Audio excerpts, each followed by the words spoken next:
What's going on, guys? Welcome back to Weekly GCap, the only source you'll ever need to catch up on all the gaming news from the last week. As always, we got quite a couple stories to go through, and as always, if there's only a few that you're interested in, there's timestamps down in the description, as well as when you scrub through the time bar in the video, you should see the chapters there if you just want to skip straight ahead. First things first, let's go ahead and go over all the major game releases in the last week. So, June 6th, we had the Smurfs Village Party. Then on June 5th, we had Octopath Traveler for the PS5 and PS4, as well as Octopath Traveler 2 for Xbox Series X and S and Xbox One. Obviously, both of these games were available before, it's just that this is the first time that they were released on those platforms specifically. And then June 4th, we had Destiny 2 The Final Shape, which is an expansion, Killer Clowns from Outer Space, Rolling Hills, and Star Wars Hunters. And then June 3rd, we had the Elder Scrolls Online Gold Road expansion, but it doesn't release on consoles until June 18th. Now, I'd love to hear from you guys. Have you guys gotten to pick up or play any of these games? Next up, Marvel's Midnight Suns is free on Epic Games. This one is quite the steal, because this is still a $60 title, and it's quite a quality title at that. It is free until June 13th at 11 a.m. EST, so you might as well redeem it, because one, there's no better price than free, and two, it's a great game. Next up, I know we kind of covered this during the intro, but I kind of wanted to go more in depth here. So, Octopath Traveler 1 and 2 were re-released for PlayStation 4, 5, and Xbox Series X and S. So, Octopath Traveler 1 finally released on PS4 and PS5, 2 has already been available there for quite some time, whereas 2 finally released on Xbox One and Series S and X, despite the first being available there for a very long time. So, I know it's a little confusing, so to just break it down again, Octopath Traveler 2 was available on PlayStation, but not the first, but now they have both, and then Xbox, they had the first one, but not the second, but again, now they have both. It's also worth noting that both Octopath Traveler 1 and 2 are available on Game Pass right now. The first game was there before, but had been removed, but now both games are available once again in terms of the first game, and for the first time in terms of the second game. I highly recommend both of these games. You can play 2 without playing 1, as they're both standalone titles, but they're both masterpieces, so again, I highly recommend playing both. Next up, the Test Drive Solar Crown Unlimited release date was announced. So they put up a trailer and the description reads, Test Drive Unlimited Solar Crown is a lifestyle and social experience that redefines the standards of open world racing games. Alone or with friends, explore Hong Kong Island accurately reproduced at 1:1 scale. Collect exceptional cars from dealerships, customize them in workshops, and showcase your style to reach the elite of the competition. Pre-order now and experience the ultimate racing and lifestyle experience starting September 12th, 2024 on Xbox Series X and S, PlayStation 5, and PC. End quote. So again, September 12th, 2024, I will most definitely be picking this one up, and pre-orders are available now if you would like to do so. Next up, the Tomba Special Edition release date was announced. This coming from Gamatsu. Quote, Tomba Special Edition will launch for PlayStation 5, Switch, and PC via Steam on August 1st, followed by PlayStation 4 at a later date.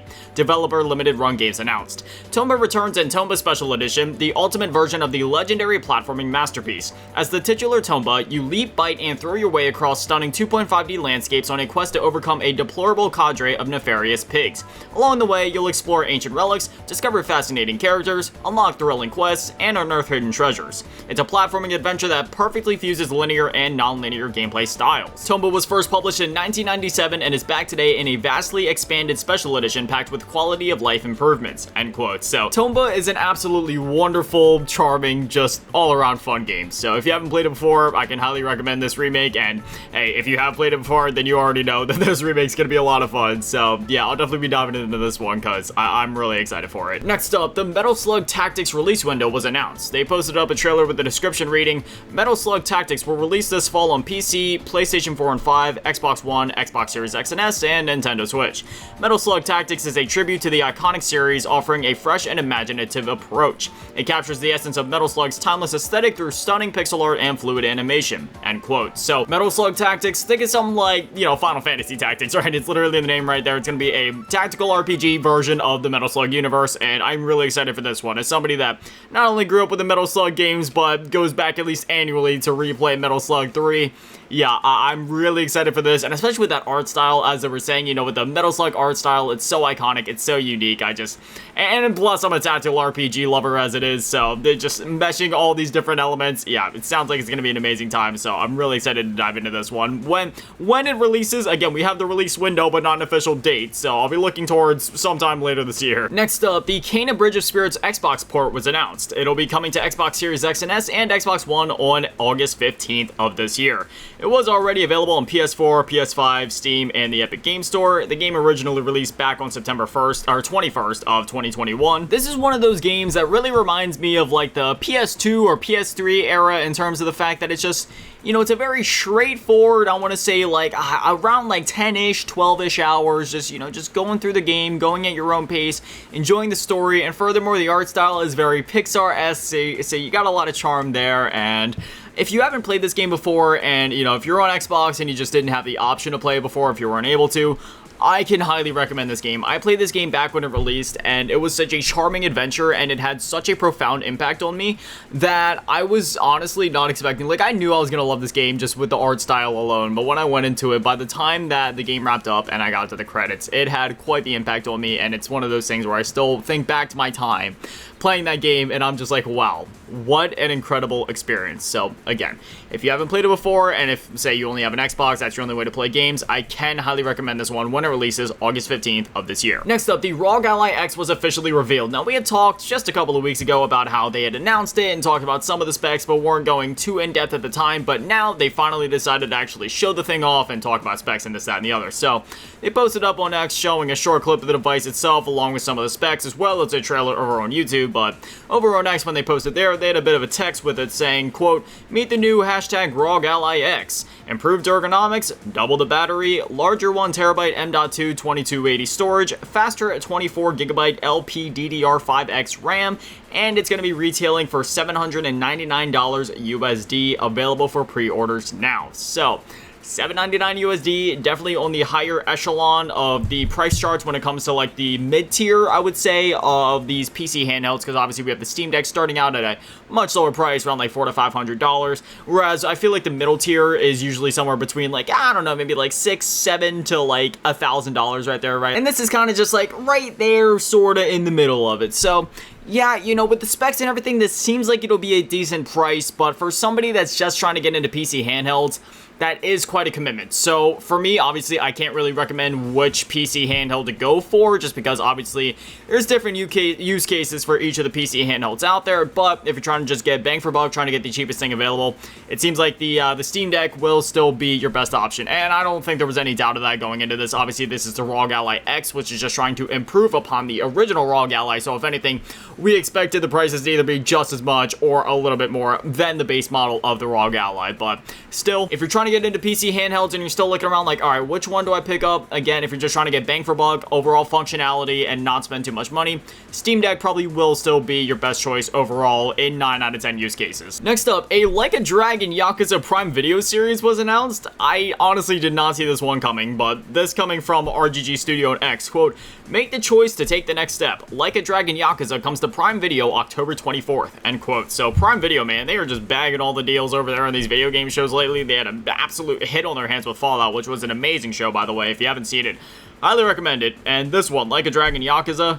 man, I am so excited for this one. This isn't even funny. Okay, so I've been playing Yakuza since the original release on PS2 stateside, and I have consistently followed the series since. I even played the Kiwami remakes that came out a couple of years ago just because I love the games that much. I just wanted to re-experience them again, and yeah, now we're here, and not only have we been getting a ton of Like a Dragon / Yakuza games in the last couple of years, but now we're getting a full-on series for it. So you know, as somebody that's been with this series for a long time, it just feels really good seeing this series get not only more attention, but just getting the love in general that it deserves, not only from the fans and consumers and such, but also from, like, you know, the bigger corporations, with Prime Video even willing to kind of like put their name beside this thing and be like, hey, we're hosting this video series here on our site or on our service or whatever you want to call it. So yeah, again, this will be releasing October 24th, which is 2 days before my birthday. So hey man, if that's like a sign from the universe, if that's like a 2-day early birthday gift for me, then I really appreciate it, universe. I will most definitely be binging this as soon as it drops. And hey, if you haven't played the Yakuza games, I mean, you know, at this point, there's more and more spin-offs coming out and stuff like that, but I mean, hey, even if you just stick to, like, the mainline games, I mean, hey, even if you would include the side games in that,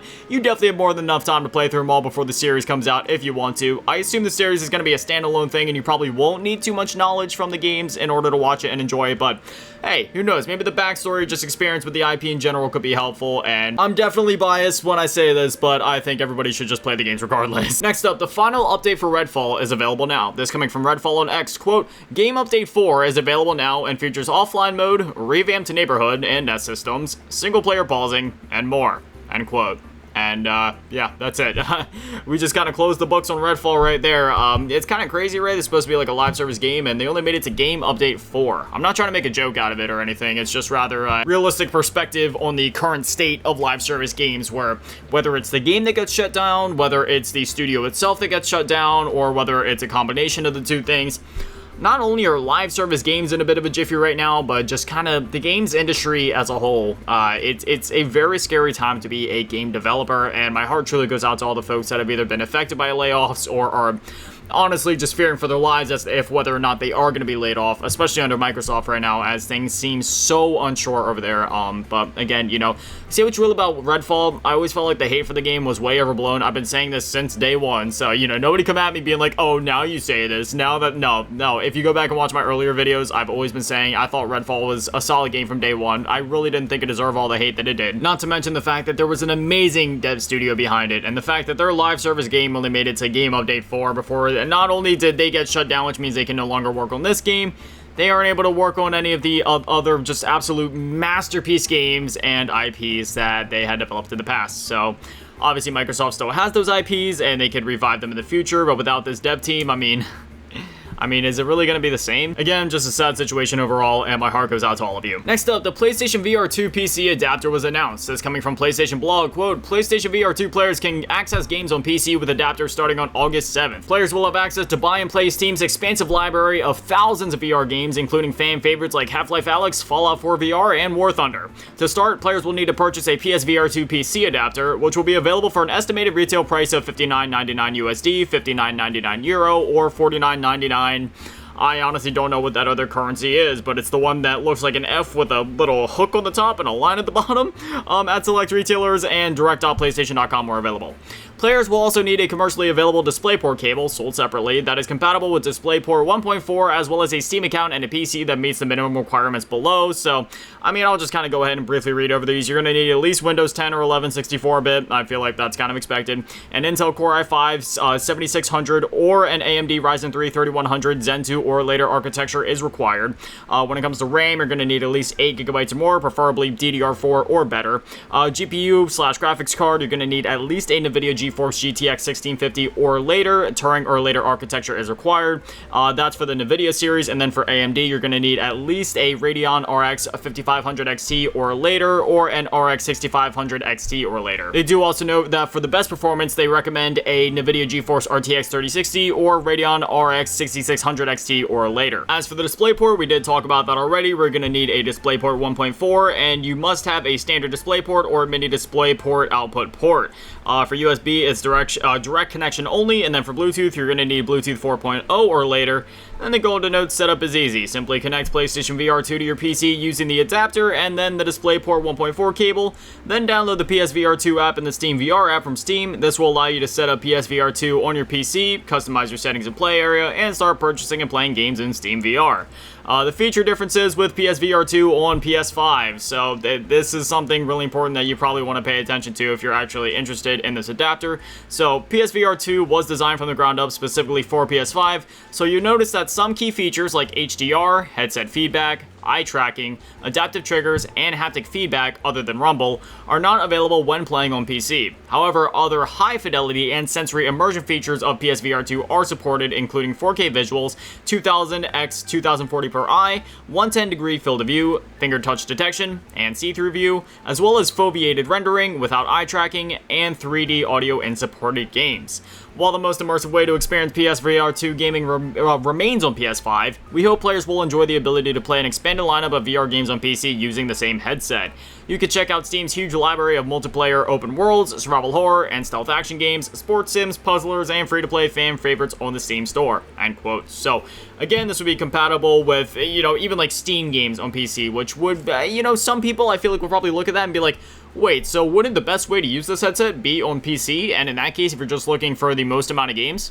Yeah, probably, but you also have to keep in mind that some of those advanced features, as they had mentioned, aren't going to be available on PC and will still only be available on PS5. So I feel like if you want the best of both worlds, maybe get this if you already have a PS5, but otherwise, even if you are only on PC, as far as VR headsets go, this is most likely going to be the cheapest one on the market, or, you know, one of the best bang for bucks, I would say, that you're going to find for a while. And plus, with the PlayStation branding behind it, let's be honest, they're going to support this thing for a while with a ton of first-party releases at the same time, so yeah, you know, especially for the asking price, I feel like it would be worth investing in. That is if you're already interested in the VR scene. If you're not exactly interested in the scene and you're just kind of dabbling in it, maybe just do your research first. Nonetheless, people have been calling for this for quite a while, so it's pretty cool to see Sony actually following through and doing it. Next up, the DuchesS Xbox controller was announced. This coming from Pure Xbox. Quote, original S-model Xbox controller returns for Series X and S this August. Pre-orders for this officially licensed wired controller, keep that in mind, it is wired, not wireless, titled the DuchesS, will begin on July 15th, 2024 for $50 USD or your regional equivalent, and the launch will take place on August 21st, 2024. Hyperkin.com and sites like Amazon will be stocking it. As for the features, it includes impulse triggers, bumpers, black and white buttons, a 3.5mm headset jack, and is compatible with the Xbox Series X and S as well as the Xbox One. And there's a quote at the bottom that reads, with the launch of DuchesS, you'll be able to use a version of every generation of Xbox controller ever created on a modern console with a trio of Hyperkin official replicas. So, you may be wondering what they mean by trio, and that's because they've recreated the original Duke controller, the 360 controller, and now the original S controller, and then you can obviously use the Xbox One and Series X and S controllers on the current Xboxes as well. Personally, even when playing through backwards compatibility, I like to play games with the original controller they were intended for, which is why, despite my appreciation for the backwards compatibility program, I always go back to the original Xbox or 360 to play the game I want to play, even if it's backwards compatible, as I really do just love the feeling of turning on a specific system with a specific controller to play a specific game. Again, don't get me wrong, I respect and love emulation, and I myself do emulate games quite often, but I will 100% of the time choose to play on original hardware, no matter what features emulation has, as in my eyes, nothing truly beats the original intended experience. Yes, that even includes, like, you know, the original Zero backlight pea green Game Boy. That being said, I'll gladly pick one of these up in the instance that I do decide to play an original Xbox game on one of the new Xboxes, for example, just so that I can get a bit closer to that original intended experience with that original controller. Next up, an FPGA-based Game Boy clone was announced. This coming from Mod Retro, quote, embrace nostalgia with Chromatic, the heirloom quality cartridge-based gaming handheld. To celebrate our launch, we're including our new Tetris for Chromatic, free of charge. Chromatic highlights, compatible with Game Boy, Game Boy Color, and Chromatic cartridges. World's only 160 by 144 pixel sunlight readable backlit display, super scratch resistant sapphire front crystal, magnesium alloy shell, ultra durable PPT buttons, share gameplay moments with USB video out, FPGA based emulation to play games exactly as their creators intended. So then they also go on to note that there is a first edition pre-order available and they will start shipping Christmas 2024, and this is retailing for $199 USD. As for the colors, they have Inferno, which is orange, Leaf, which is green, Bubblegum, which is pink, Volt, which is yellow, Wave, which is blue, and Midnight, which is black. Also, if you remember hearing me say that this thing supports Game Boy Color, and Chromatic cartridges, Chromatic cartridges are essentially just, because again, that's the name of the system, Chromatic. Those are going to be like proprietary cartridges that they're releasing, you know, whether that be new games or re-releasing older games, just, you know, stuff like that. This thing looks pretty cool. If I had to choose a color, I'm probably just going to go with Midnight, but I definitely do plan to pick one of these up because I love devices like this, right? Whether it be something like the Analog Pocket or like the FPGBC that we saw a couple years ago. You know, again, I love devices like this, and I want to do whatever I can to support the creator. If you happen to be watching this, Mod Retro, thank you so much for your work. I'm so excited, especially with this thing will be shipping with Tetris. I mean, like, come on, when you think Game Boy, one of the first games, if not the first one you think of is Tetris, so just perfect decision right there. So excited. And finally, we got a recap of the PlayStation State of Play that took place last week. Now, this literally happened mere hours after I was able to record the last episode of WGC, so we're just going to do a quick recap now, as I'm sure many of you already know what was there, but just in case you didn't, you know, we'll just kind of run through the titles of the games, the dates that they're releasing, and then if you want to kind of like investigate into the games further or learn about them more, then you can go off and do so. But we'll just go through this in order. Concord, which will have a July beta and August launch. God of War Ragnarok for PC. This will be releasing September 19th, and the DLC will be included, which is awesome. I can't wait to see that beautiful 240 hertz, like 8K, ultra-wide, insane gameplay. And then Dynasty Warriors Origins, which is just releasing at sometime 2025. Infinity Nikki, which will have a beta in Q3 of 2024, so think like fall, winter time. Ballad of Antera, which will be releasing sometime in 2025. Behemoth for PSVR2 this fall. Alien Rogue Incursion, PSVR2 sometime this holiday. Marvel Rivals, which will have a closed beta in July. Where Winds Meet, there's no release date for this one, but this one looks really cool. Until Dawn is getting a remaster, and this will be coming to PS5 and PC this fall. Path of Exile 2, which will be going into early access on PS5 later this year. Silent Hill 2 Remake coming out sometime in October. Monster Hunter Wilds coming out sometime in 2025. And finally, Astrobot, which is releasing September 6th. I am so excited for this one. I've been waiting for ages for Astro to finally get his own game. And I just, they're like, this is perfect. Obviously, he's technically had his own game before, but like VR entries, and we also had Astro's Playroom, which was awesome. If you haven't played that before, and if you have a PS5, I mean, it literally comes pre-installed on the system, and if you happen to delete it for some reason, you're a psychopath, and I like, what's wrong with it? Reinstall it, play it, enjoy it. But seriously, I am so excited for this, and I'm so happy that Astro is finally getting his own game. So yeah, September 6th, you already know, I'm gonna like pre-order that thing physically. I'm so excited. If there's I hope that they do some sort of like special edition where it comes with like a statue of Astro or just something so we can just see that happy little guy, because honestly, here's the way I see it. Xbox, they have Master Chief. Nintendo, they have a couple that you could point out, but I would say Mario's like their main one, right? And then PlayStation, similar to Nintendo, where it's like, okay, you could point to a couple different ones, like I feel like Kratos or Ellie or something like that, you know? I mean, it's always kind of been all over the place, right? Like sometimes it seems like maybe Ratchet and Clank, maybe they could be the mascots, maybe Kratos, you know, going down the list again. But really, when it comes to PlayStation, I feel like nowadays, especially when it comes to like the color scheme, because Mario, you know, he's got the red, kind of like how Nintendo does the red theme. Master Chief, green, goes with the Xbox theme. Astro, white with, you know, some elements of like black and blue, but mainly like when you look at Astro, the main color that sticks out obviously being blue. And PlayStation, I mean, again, obviously PlayStation's main thing is usually like blue, so I just feel like Astro, I feel like that would be perfect there. Again, Master Chief for Xbox, Mario for Nintendo, Astro for PlayStation. I don't know, I feel like that'd be perfect. At this point, PlayStation has so many iconic IPs that you really could point to a number of them as any of them being like, you know, the quote-unquote mascot or face of PlayStation, but again, Astro just for like the general audience sense, I feel like that'd be a perfect fit. But anyways, that's all the stories that I got for you guys this week, so now I'd definitely love to hear from you guys. What are your thoughts on everything that we talked about? Whether it's the new like Game Boy clone, the chromatic that's coming out, does that interest you? Or are you possibly going to be picking that one up? Because I know I am. I know the asking price might be a little steep for some, but again, at the same time, you know, the nostalgia's pulling me. I can't really help myself there. And then how about the DuchesS Xbox controller? Does that interest you? And what do you think about the state of play that happened last week? Again, I know it's like a week ago at this point, but still, I really enjoyed the state of play showcase, whatever you want to call it, and I'm so excited for Astro's first technical big outing. But anyways, whatever it is, whatever you're thinking, I'd definitely love to hear from you guys. But anyway, this is Weekly GCap. New episodes go live every single Friday at 9 a.m. Eastern, so if you want to catch them as soon as they go live, well then now you know when to be here. But anyway, that's gonna do it for me, guys. Thank you guys for watching. Have an amazing day and an amazing weekend. Stay beautiful. I love you all. Peace.